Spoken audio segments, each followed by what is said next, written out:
Yo, what's up guys? Turn here and today we are back with a brand new video.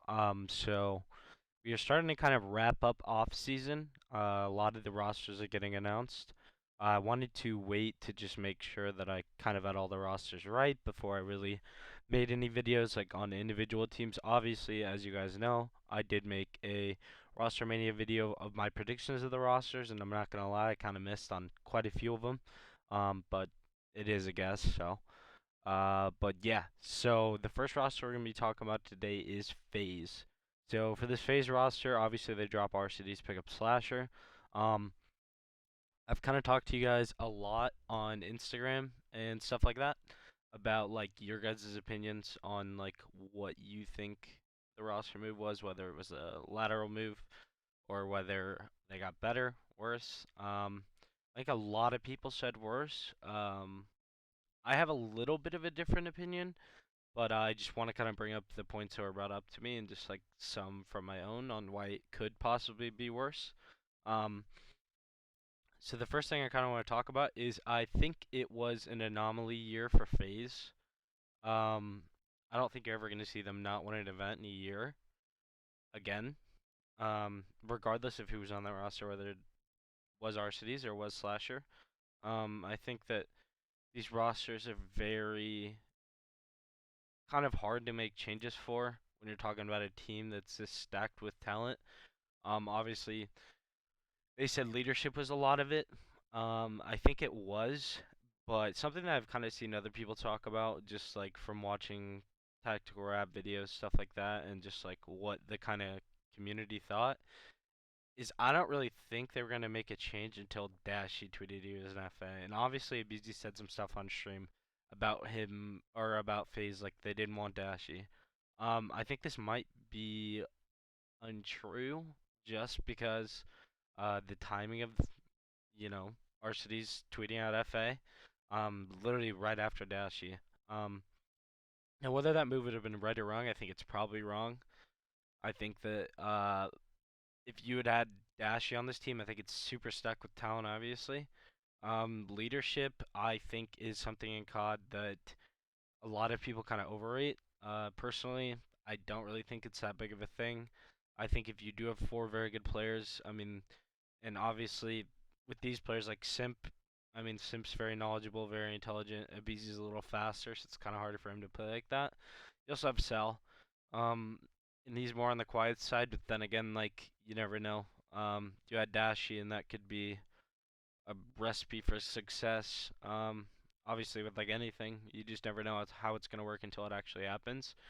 I think with Austin, it does provide the leadership thing, but I also think the thing that a lot of people aren't thinking about with this roster is that Austin's pacing is probably going to fit this team pretty well.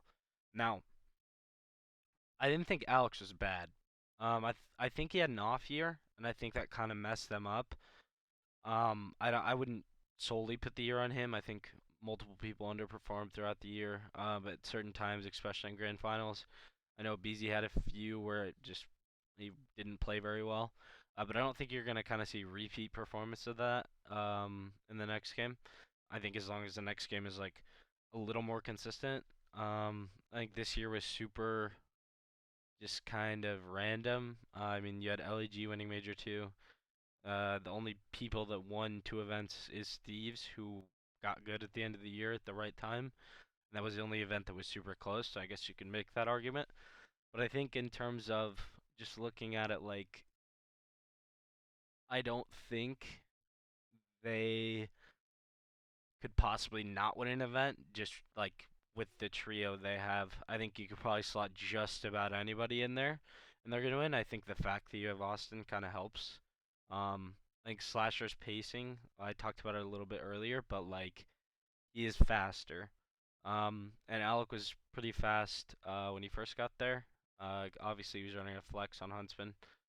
But I think that Slasher, just like the way he plays, is just a little bit faster than what Alec was playing. Um, I also think in terms of S&D, it's kind of crazy to say this team could get better at S&D if you take out Vanguard because, I mean, Cold War S&D, they were phenomenal. MW, I mean, that core three had a good S&D team as well. But I think Slasher kind of brings a different element to the way it's played. I think he's just been playing for so long. He's very adaptable to like what things are going on the map, and he's also played so many CODs that it's kind of hard for him not to, you know, have different ways of playing the game depending on what the other team's doing. So I think for them, I think it was a good move. I think Austin also provides a little bit more slaying, which is not really what you need out of your main AR on this team. But like, I mean, kills help in any situation. I don't think you could ever say like, oh, kills don't help because they're obviously gonna help. They open the map up more. It just makes the game a lot easier when everybody's getting kills. And Alec obviously last year had a super hard year. Um, just not playing well. I think he'll play a lot better on LEG, where he's not surrounded by three superstars, I guess you could say. Um, but I think it was a good move for both of them. I think Alec kind of needed a fresh look. Um, and I think for Simp, Abizi, and Cell, I mean, I think you kind of needed that reset after the second places. Um, the other thing is the last time we kind of saw Slasher with three players who were like the best in the game or like considered at one point. I know you can make the argument OGLA because coming off of BO4 that was a really good team, but I think it was probably Envy. And if you're looking back like pre World War II, like when he's on that team with um, JCap, Apathy, and John, I think he had two players that were arguably the best in the game, and those are your sub players, which are then again like the most important pieces to a team. And I think he kind of has that here again. You could also say in World War II when he was on Rise, he had Gunless, which Superstar AR, which Cell is. Um, you can also run that sub a little bit too.